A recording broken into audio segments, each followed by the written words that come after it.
Jack and the Beanstalk. Many years ago, there lived a woman and her son called Jack. She gave him everything he asked for until one day there was nothing left. All they had of any value was their old cow, so the woman sent Jack to sell her.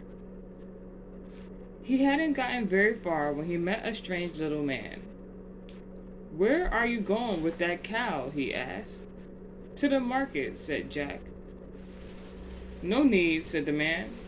"I'll give you these beans for her." Jack was such a foolish fellow that he agreed.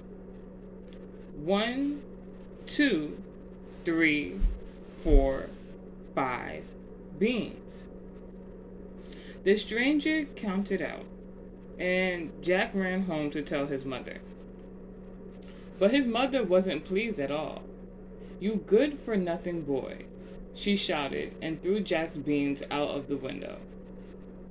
The next morning, there was a marvelous beanstalk, as strong as an oak tree, growing right up to the sky.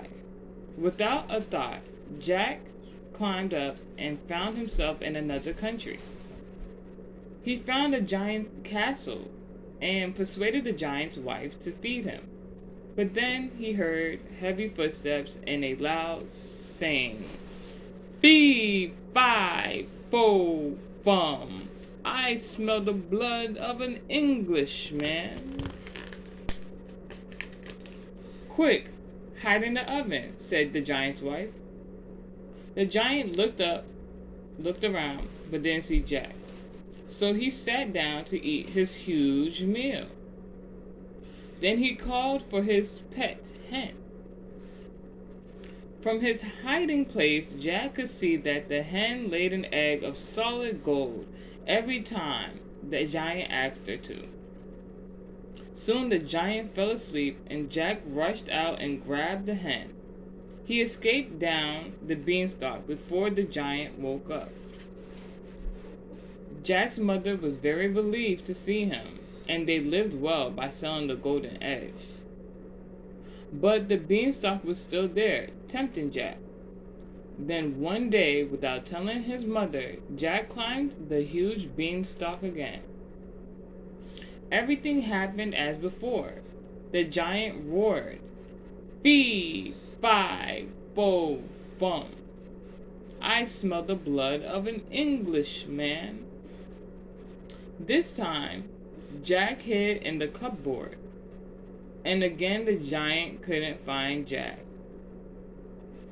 After dinner, the giant got out his money bags and counted his coins, but soon he was asleep and snoring. Quickly, Jack grabbed the bag and slid back down the beanstalk.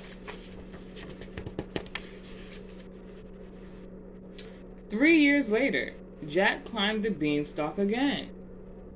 This time he hid in a washtub with the giant roared, "Fee, fi, fo, fum. I smell the blood of an Englishman." The giant looked for Jack, but did not find him. Then the giant asked his wife to bring the golden harp. Soon he fell asleep. Jack crept out of the washtub and grabbed the harp, but the harp cried out, "Help, I'm being stolen." The giant woke up and chased Jack to the top of the beanstalk.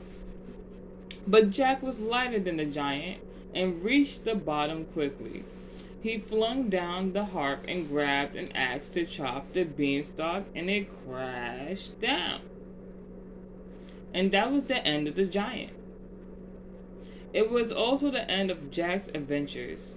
He lived happily with his mother, along with the hen that laid eggs of solid gold and the harp that sang beautiful songs.